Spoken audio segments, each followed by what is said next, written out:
ओम नमो भगवते वासुदेवाय। श्री राधा कृष्णाभ्याम नमः। श्री गणेशाय नमः। श्रीमद्भागवत महापुराण द्वितीय स्कंध का आज हम लोग पहला और दूसरा अध्याय को सुनेंगे। उसमें है ध्यान विधि और भगवान के विराट स्वरूप का वर्णन, भगवान के स्थूल और छोटे रूपों की धारणा तथा क्रम, मुक्ति और साधु मुक्ति का वर्णन। चलिए अपने कथा की शुरुआत करते हैं। द्वितीय स्कंध पहला अध्याय, ध्यान विधि और भगवान के विराट स्वरूप का वर्णन। श्री सुखदेव जी ने कहा, परीक्षित, तुम्हारा लोग ये किया हुआ यह प्रश्न बहुत ही उत्तम है। मनुष्यों के लिए जितने भी बातें सुनने, स्मरण करने या कीर्तन करने की है, उन सब में यह श्रेष्ठ है। आत्मज्ञानी महापुरुष ऐसे प्रश्न का बड़ा आदर करते हैं। राजेंद्र, जो गृहस्थ घर के काम धंधों में उलझे हुए हैं, अपने स्वरूप को नहीं जानते, उनके लिए हजारों बातें कहने, सुनने व सोचने करने की रहती है। उनकी सारी उम्र यूं ही बीत जाती है। उनकी रात नींद या स्त्री प्रसंग से कटती है और दिन धन की हाय हाय या कुटुंबियों के भरण पोषण में समाप्त हो जाता है। संसार में जिन्हें अपना अत्यंत घनिष्ठ संबंधी कहा जाता है, वे शरीर, पुत्र, स्त्री आदि कुछ नहीं है, असत्य है। परंतु जीव उनके मोह में ऐसा पागल सा हो जाता है कि रात दिन उनको मृत्यु का ग्रास होते देखकर भी चेतता नहीं। इसलिए परीक्षित, जो अभय पद को प्राप्त करना चाहता है, उसे तो सर्वथा सर्वशक्तिमान भगवान श्री कृष्ण की लीलाओं का श्रवण, कीर्तन और स्मरण करना चाहिए।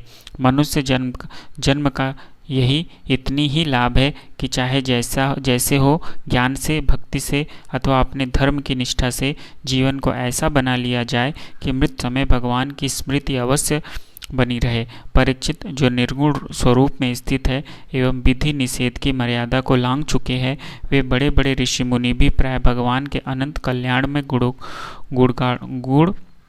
गणों के वर्णन में रमे रहते हैं। द्वापर के अंत में इस भगवान रूप अथवा वेद तुल्य श्रीमद् भागवत नाम के महापुराण का अपने पिता श्री कृष्ण द्वैपायन से मैंने अध्ययन किया था। राजर्षि, मेरी निर्गुण स्वरूप परमात्मा में पूर्ण निष्ठा है, फिर भी भगवान श्री कृष्ण की मधुर लीलाओं ने बलात् मेरे हृदय को अपनी ओर आकर्षित कर लिया। यही कारण है कि मैं इस पुराण का अध्ययन किया। तुम भगवान के परम भक्त हो, इसलिए तुम्हें मैं इसे सुनाऊंगा। जो इसके प्रति श्रद्धा रखते हैं, उनकी शुद्ध चित्तवृत्ति भगवान श्री कृष्ण के चरणों में अनन्य प्रेम के साथ बहुत शीघ्र लग जाती है। जो लोग लोक या परलोक की किसी भी वस्तु की इच्छा रखते हैं या इसके विपरीत संसार में दुख का अनुभव करके जो उससे विरक्त हो गए हैं और निर्भय मोक्ष पद को प्राप्त करना चाहते हैं, उन साधकों के लिए तथा योग संपन्न सिद्ध ज्ञानियों के लिए भी समस्त शास्त्रों का यही निर्णय है कि वे भगवान के नामों का प्रेम से संकीर्तन करें। अपने कल्याण साधन की ओर से असावधान रहने वाले पुरुष की वर्षों लंबी आयु भी अनजाने में ही व्यर्थ बीत जाती है। उससे क्या लाभ? सावधानी से ज्ञानपूर्वक बिताई हुई घड़ी 2 घड़ी भी श्रेष्ठ है, क्योंकि उसके द्वारा अपने कल्याण की चेष्टा तो की जा सकती है। राजर्षि खट्वांग अपनी आयु की समाप्ति का समय जानकर 2 घड़ी में ही सब कुछ त्याग कर भगवान के अभय पद को प्राप्त हो गए। परीक्षित, अभी तो तुम्हारे जीवन की अवधि 7 दिन की है। इस बीच में तुम अपने परम कल्याण के लिए जो कुछ करना चाहिए सब कर लो। मृत्यु का समय आने पर मनुष्य घबराए नहीं। उसे चाहिए कि वह वैराग्य के शस्त्र से शरीर और उसके संबंध रखने वालों के प्रति ममता को काट डाले। धैर्य के साथ घर से निकलकर पवित्र तीर्थ के जल में स्नान करे और पवित्र एवं एकांत स्थान में विधि पूर्वक आसन लगाकर बैठ जाए। तत्पश्चात परम पवित्र म इन 3 मात्राओं से युक्त प्रणव का मन ही मन जप करे। ओम प्रणव प्राणवायु को वश में करके मन का दमन करे और एक क्षण के लिए भी प्राण को न भूले। बुद्धि की सहायता से मन के द्वारा ज्ञानेंद्रिय को उसके विषयों में हटा ले और कर्म की वासनाओं से चंचल हुए मन को विचार के द्वारा रोक कर भगवान के मंगलमय रूप में लगाए। स्थिर चित्त से भगवान के श्री विग्रह में से किसी एक अंग का ध्यान करें। इस प्रकार एक एक अंग का ध्यान करते करते विषय वासना से रहित मन को पूर्ण रूप से भगवान में ऐसा तल्लीन कर दे कि फिर और किसी विषय का चिंतन ही न हो। वही भगवान विष्णु का परम पद है, जिसे प्राप्त करके मन भगवत प्रेम रूप आनंद से भर जाता है। यदि भगवान का ध्यान करते समय मन रजोगुण से विक्षिप्त या तमोगुण से मूढ़ हो जाए तो घबराए नहीं, धैर्य के साथ योग धारणा के द्वारा उसे वश में करना चाहिए, क्योंकि धारणा युक्त दोनों गुणों के दोषों को मिटा देती है। धारणा स्थिर हो जाने पर ध्यान में जब योगी अपने परम मंगल में आश्रय भगवान को देखता है, तब उसे तुरंत ही भक्ति योग की प्राप्ति हो जाती है। परीक्षित ने पूछा, ब्राह्मण धारण किस साधन से किस वस्तु में किस प्रकार की जाती है और उसका क्या स्वरूप माना गया है, जो शीघ्र ही मनुष्य के मन का मैल मिटा देती है। श्री सुखदेव जी ने कहा, परीक्षित, आसन, श्वास, आसक्ति और इंद्रियों पर विजय प्राप्त करके फिर बुद्धि के द्वारा मन को भगवान के स्थूल रूप में लगाना चाहिए। यह कार्यक्रम संपूर्ण विश्व जो कुछ कभी था, है या होगा, इसका सब जिसमें दिख पड़ता है वही भगवान का स्थूल से स्थूल और विराट शरीर है। जल, अग्नि, वायु, आकाश, अहंकार, महत्व और प्रकृति, इस 7 आवरणों से घिरे हुए इस ब्रह्मांड शरीर में विराट पुरुष भगवान है। वे ही धारणा के आश्रय हैं, उन्हीं की धारणा की जाती है। तत्वज्ञ पुरुष उनका इस प्रकार वर्णन करते हैं, पाताल विराट पुरुष के तलवे हैं, उनकी एड़ियाँ और पंजे रसातम हैं, दोनों गुल्फ एड़ियों के ऊपर की गांठें महातल है, उनके पैर के पिंडे तलातल है। विश्वमूर्ति भगवान के दोनों घुटने सुतल है, जांघें वितल और अतल है, पेड़ू भूतल है। और परीक्षित, उनके नाभि रूप सरोवर को ही आकाश कहते हैं। आदि पुरुष परमात्मा की छातियों को स्वर्गलोक, गले को महालोक, मुख को जनलोक और ललाट को तपोलोक कहते हैं। उन सहस्त्र सिर वाले भगवान का मस्तक समूह ही सत्यलोक है। इंद्रादि देवता उनकी भुजाएं हैं, दिशाएं कान और शब्द श्रवणेन्द्रिया है, दोनों अश्विनी कुमार उनकी नासिका के छिद्र हैं। गंध घ्राणेन्द्रिया है और धधकती हुई आग उनका मुख है। भगवान विष्णु के नेत्र आंतरिक है, उनमें देखने की शक्ति सूर्य है, दोनों पलकों के रात और दिन है। उनका भूविलास ब्रह्मलोक है। तालु जल है और जीवा रस। वेदों को भगवान का ब्रह्मरंध्र कहते हैं और यम को दाढ़े। सब प्रकार के स्नेह दांत है और उनकी जन्म मोहिनी माया को ही उनकी मुस्कान कहते हैं। यह अनंत सृष्टि उसी माया का कटाक्ष विक्षेप है। लज्जा ऊपर का होठ और होठ नीचे का, लोभ नीचे का होठ, धर्म स्तन और अधर्म पीठ है। प्रजापति उनके मूत्रेंद्रिया है, मित्रा वरुण अंडकोश है, समुद्र कोक है और बड़े बड़े पर्वत उनकी हड्डियां हैं। राजन विश्वमूर्ति विराट पुरुष की नाड़ियां नदियां है, वृक्ष रोम है, परम प्रबल वायु श्वास है, काल उनकी चाल है और गुणों का चक्कर चलाते रहना ही उनका कर्म है। परीक्षित, बादलों को उनके केस मानते हैं, संध्या उन अनंत का वस्त्र है। महात्माओं ने अव्यक्त को ही उनका हृदय बतलाया है और सब विकारों का खजाना उनका मन चंद्रमा कहा जाता है। महत्व को सर्वात्मा भगवान का चित्त कहते हैं और रुद्र उनके अहंकार कहे गए हैं। घोड़े, खच्चर, ऊंट और हाथी उनके नख है। वन में रहने वाले सारे मृग और पशु उनके कटि प्रदेश में स्थित है। तरह तरह के पक्षी उनके अद्भुत रचना कौशल है। स्वयंभू मनु उनकी बुद्धि है और मनु की संतान मनुष्य उनके निवास स्थान है। गंधर्व, विद्याधर, चारण और अप्सराएं उनके षटज आदि स्वरों की स्मृति है। दैत्य उनके वीर्य है। ब्राह्मण सुख, क्षत्रिय भुजाएं, वैश्य जंडाएं और शूद्र उन विराट पुरुष के चरण है। विविध देवताओं के नाम से बड़े बड़े द्रव्यमय यज्ञ किए जाते हैं, वे उनके कर्म हैं। परीक्षित, विराट भगवान के स्थूल शरीर का यही स्वरूप है, सो मैंने तुम्हें सुना दिया। इसी में मुमुक्ष पुरुष बुद्धि के द्वारा मन को स्थिर करते हैं, क्योंकि इससे भिन्न और कोई वस्तु नहीं है।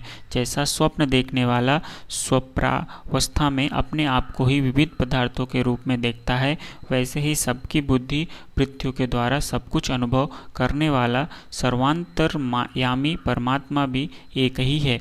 उन सत्य स्वरूप आनंद निधि भगवान का ही भजन करना चाहिए। अन्य किसी भी वस्तु में आसक्ति नहीं करनी चाहिए, क्योंकि यह आसक्ति जीव के अधपतन का हेतु है। दूसरा, यहाँ पे हमारा प्रथम अध्याय समाप्त होता है और दूसरा अध्याय हम लोग स्टार्ट करेंगे। उसमें है भगवान के स्थूल और सूक्ष्म रूपों की धारणा तथा क्रम विमुक्ति और साधुमुक्ति का वर्णन। श्री सुखदेव जी कहते हैं, सृष्टि के प्रारंभ में ब्रह्मा जी ने इसी धारणा के द्वारा प्रसन्न हुए भगवान से वह सृष्टि विषयक स्मृति प्राप्त की थी, जो पहले प्रलय काल में विलुप्त हो गई थी। इससे उनकी दृष्टि अमोघ और बुद्धि निश्चयात्मिका हो गई। तब उन्होंने इस जगत को वैसे ही रचा जैसा कि यह प्रलय के पहले था। वेदों की वर्णन शैली की इस प्रकार की है कि लोगों की बुद्धि स्वर्ग आदि निरर्थक नामों के फेर में फंस जाती है। जीव वहाँ सुख की वासना से स्वप्न सा देखता हुआ भटकने लगता है, किंतु उस मायामय लोकों में कहीं भी उसे सच्चे सुख की प्राप्ति नहीं होती। इसलिए विद्वान पुरुष को चाहिए कि वह विविध नाम वाले पदार्थों से उतना ही व्यवहार करे जितना प्रयोजनीय हो। अपनी बुद्धि को उनकी निस्सारता के निश्चय से परिपूर्ण रखे और एक क्षण के लिए भी असावधान न हो। यदि संसार के पदार्थ प्रारब्ध वश बिना परिश्रम के यूं ही मिल जाए, तब उनके उपार्जन का विश्रम व्यर्थ समझकर उनके लिए कोई प्रयत्न न करे। जब जमीन पर सोने से काम चल जाता है, तब पलंग के लिए प्रयत्न करने से क्या प्रयोजन। जब भुजाएं अपने को भगवान की कृपा से स्वयं ही मिली हुई है, तब तकियों की क्या आवश्यकता। जब अजली से काम चल जाता है, तब बहुत से बर्तन क्यों बटोरे। वृक्ष की छाल पहनकर या वस्त्रहीन रहकर भी यदि जीवन धारण किया जा सकता है, तो वस्त्रों की क्या आवश्यकता। पहनने को क्या रास्ते में चिथड़े नहीं हैं। भूख लगने पर दूसरों के लिए ही शरीर धारण करने वाले वृक्ष क्या फल फूल की भिक्षा नहीं देते। जल चाहने वालों के लिए नदियाँ क्या बिल्कुल सूख गई है। रहने के लिए क्या पहाड़ों की गुफाएं बंद कर दी गई है। अरे भाई, सब न सही, क्या भगवान भी अपने शरणागतों की रक्षा नहीं करते।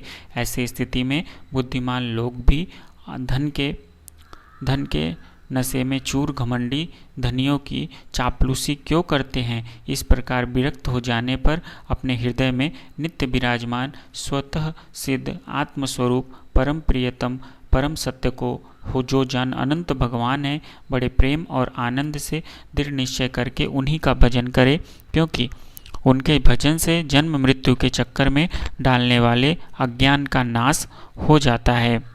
पशुओं की बात तो अलग है, परंतु मनुष्य में भला ऐसा कौन है जो लोगों को इस संसार रूप वैतरणी नदी में गिरकर अपने कर्मजन्य दुखों को भोगते हुए देखकर भी भगवान का मंगलमय चिंतन नहीं करेगा। इन असत विषय भोगों में ही अपने चित्त को भटकने देगा। कोई साधक अपने शरीर के भीतर हृदय काश में विराजमान भगवान के प्रादेश मात्र स्वरूप की धारणा करते हैं। वे ऐसा ध्यान करते हैं कि भगवान की चार भुजाओं में शंख चक्र गदा और पद्म है। उनके मुख पर प्रसन्नता झलक रही है। कमल के समान विशाल और कोमल नेत्र है।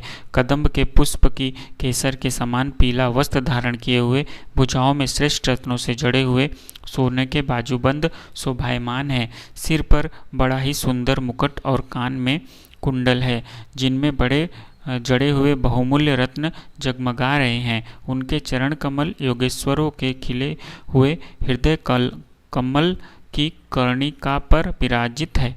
उनके हृदय पर श्रीवत्स का चिन्ह एक सुनहरी रेखा है। गले में कौस्तुभ शुभ मणि लटक रही है। वक्षस्थल कभी न कुम्हलाने वाली वनमाला से घिरा हुआ है। वे कमर में करधनी, अंगुलियों में बहुमूल्य अंगूठी, चरणों में नूपुर और हाथों में कंगन आदि आभूषण धारण किए हुए हैं। उनके बालों की लटें बहुत चिकनी, निर्मम, घुंघराली और नीली है। उनका मुख कमल मंद मंद मुस्कान से खिल रहा है। लीलापूर्ण उन्मुक्त हास्य और चितवन से शोभायमान भावों के द्वारा वे भक्त जनों पर अनंत अनुग्रह की वर्षा कर रहे हैं। जब तक मन इस धारणा के द्वारा स्थिर न हो जाए तब तक बार बार इन चिंतन स्वरूप भगवान को देखते रहने की चेष्टा करनी चाहिए। भगवान के चरण कमलों से लेकर उनके मुस्कान युक्त मुख कमल प्रयत्न समस्त अंगों की एक एक करके बुद्धि के द्वारा धारणा करनी चाहिए। जैसे जैसे बुद्धि शुद्ध होती जाएगी वैसे वैसे चित्त स्थिर होता जाएगा। जब एक अंग का ध्यान ठीक ठीक से होने लगे तब उसे छोड़कर दूसरे अंग का ध्यान करना चाहिए। ये विश्वेश्वर भगवान दृश्य नहीं दृष्टा है। सगुण निर्गुण सब कुछ इन्हीं का स्वरूप है। जब तक इनमें अनन्य प्रेममय भक्ति योग न हो जाए तब तक साधक को नित्य नैमित्तिक कर्मों के बाद एकाग्रता से भगवान के उपयुक्त स्थूल स्वरूप का ही चिंतन करना चाहिए।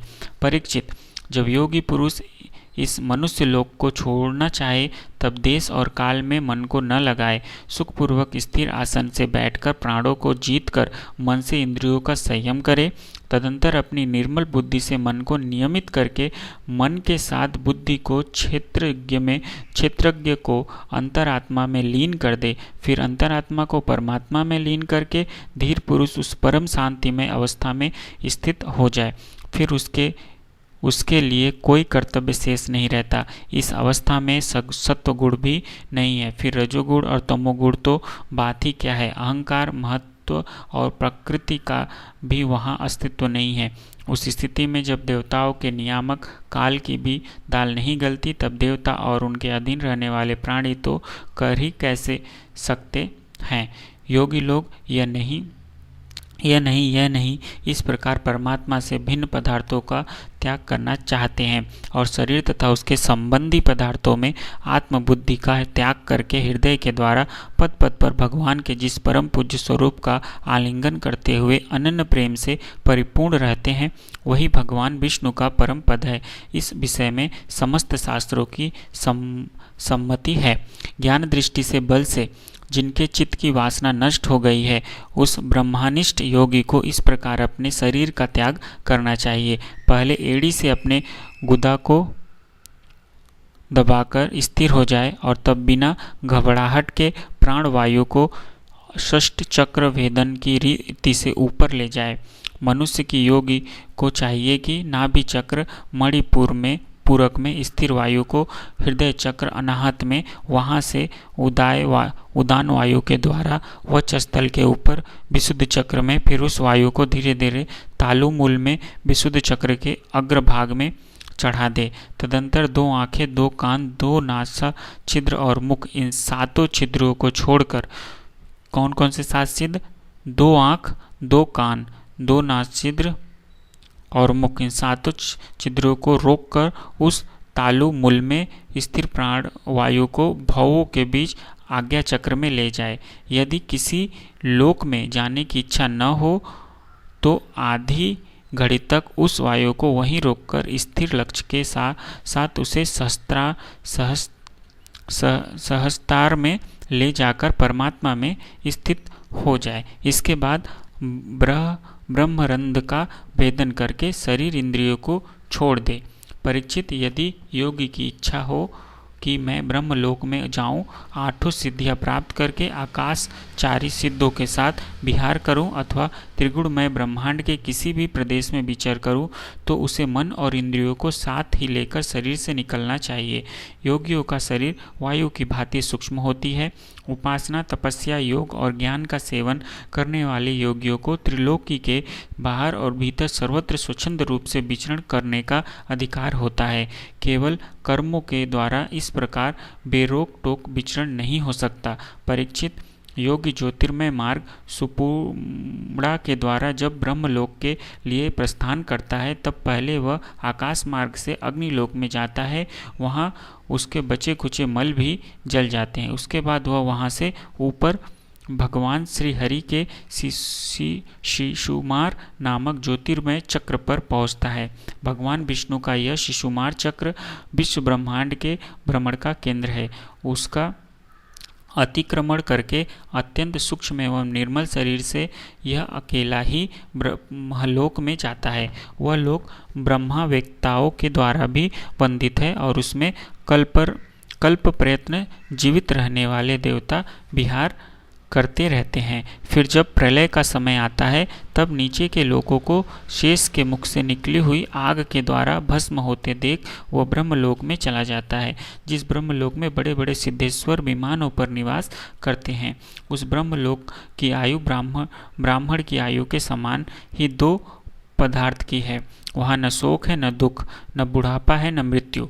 फिर वहाँ किसी प्रकार का उद्वेग या भय तो हो ही कैसे सकता है। वहाँ यदि दुख है तो केवल एक बात का, वह यही है कि इस परम पद को न जानने वाले लोगों के जन्म मृत्यु का अत्यंत घोर संकटों को देखकर दशावश वहाँ के लोगों के मन में बड़ी व्यथा होती है। सत्यलोक में पहुँचने के पश्चात वह योगी निर्भय होकर अपने सूक्ष्म शरीर को पृथ्वी से मिला देता है और फिर उतावली न करते हुए 7 आवरणों का भेदन करता है। पृथ्वी रूप से जल को और जल रूप से अग्निमय आवरणों को प्राप्त होकर वह ज्योति रूप से वायु रूप आवरण में आ जाता है और वहाँ से समय पर ब्रह्मा की अनंत का बोध कराने वाले आकाश रूप आवरण को प्राप्त करता है। इस प्रकार स्थूल आवरणों को पार करते समय उसकी इंद्रियां भी अपने सूक्ष्म अधिष्ठान में लीन होती जाती है। घ्राणेन्द्रिया गंध मात्र में, रसना रस तन्मात्रा में, नेत्र रूप तन्मात्रा में, त्वचा स्पर्श तन्मात्रा में, श्रोत शब्द तन्मात्रा में और कर्मेंद्रिया अपनी अपनी क्रिया शक्ति में मिलकर अपने असमय शरीर को प्राप्त हो जाती है। इस प्रकार योगी पंचभूतों के स्थूल सूक्ष्म और आवरणों को पार करके अहंकार में प्रवेश करता है। वहाँ सूक्ष्म भूतों को तामस अहंकार में, इंद्रियों को राजस अहंकार में तथा मन और इंद्रियों के अधिष्ठाता देवताओं को सात्वित्व अहंकार में लीन कर देता है। इसके बाद अहंकार के सहित लय रूप गति के द्वारा महत्त्व में प्रवेश करके अंत में समस्त गुणों के लय स्थान प्रकृति रूप आवरण में जा मिलता है। परीक्षित, महाप्रलय के समय प्रकृति रूप आवरण का भी लय हो जाने पर वह योगी स्वयं आनंद स्वरूप होकर अपने उस निरावरण रूप से आनंद स्वरूप शांत परमात्मा को प्राप्त हो जाता है, जिसे इस भव वनमयी गति की प्राप्ति हो जाती है, जो उसे फिर इस संसार में नहीं आना पड़ता। परीक्षित, तुमने जो पूछा था उसके उत्तर में मैंने वेदोक्त द्विविध सनातन मार्ग सधोमुक्ति और क्रम मुक्ति का तुमसे वर्णन किया। पहले ब्राह्मण जी ने भगवान वासुदेव की आराधना करके उनसे जब प्रश्न किया था तब उन्होंने उत्तर में इन्हीं 2 मार्गों की बात ब्रह्मा जी से कही थी। संसार चक्र में पड़े हुए मनुष्य के लिए जिस साधन के द्वारा उसे भगवान श्री कृष्ण की अनन्य प्रेममयी भक्ति प्राप्त हो जाए, उसके अतिरिक्त और कोई भी कल्याणकारी मार्ग नहीं है। भगवान ब्राह्मण एकाग्रचित्त से सारे वेदों का 3 बार अनुशीलन करके अपनी बुद्धि से यही निश्चय किया कि जिससे सर्वात्मा भगवान श्री कृष्ण के प्रति अनन्य प्रेम प्राप्त हो, वही सर्वश्रेष्ठ धर्म है। समस्त चर अचर प्राणियों में उनके आत्मा रूप से भगवान श्री कृष्ण ही लक्षित होते हैं, क्योंकि ये बुद्धि आदि दृश्य पदार्थ उनका अनुमान कराने वाले लक्षण है। वे इन सबके साक्षी एकमात्र दृष्टा है। इसलिए परीक्षित, इसलिए मनुष्यों को चाहिए कि सब समय और सभी स्थितियों में अपनी संपूर्ण शक्ति से भगवान श्री हरि का ही श्रवण, कीर्तन और स्मरण करे। राजन, संत पुरुष आत्मस्वरूप भगवान की कथा का मधुर अमृत बांटते ही रहते हैं, जो अपने कान के दोनों में भर भर कर उनका पान करते हैं। उनके हृदय से विषयों का विषैला प्रभाव जाता रहता है, वह शुद्ध हो जाता है और वे भगवान श्री कृष्ण के चरण कमलों की सनिधि प्राप्त कर लेते हैं। प्रेम से बोलो राधे राधे। जय श्री कृष्णा। आज हमारा यहाँ पे द्वितीय स्कंद का दूसरा अध्याय समाप्त होता है। अगली वीडियो में हम लोग तीसरा अध्याय कामनाओं के अनुसार विभिन्न देवताओं की उपासना तथा भगवान भक्ति के प्राधान्य का निरूपण को सुनेंगे। आज के लिए इतना ही। प्रेम से बोलो राधे राधे। जय श्री कृष्णा।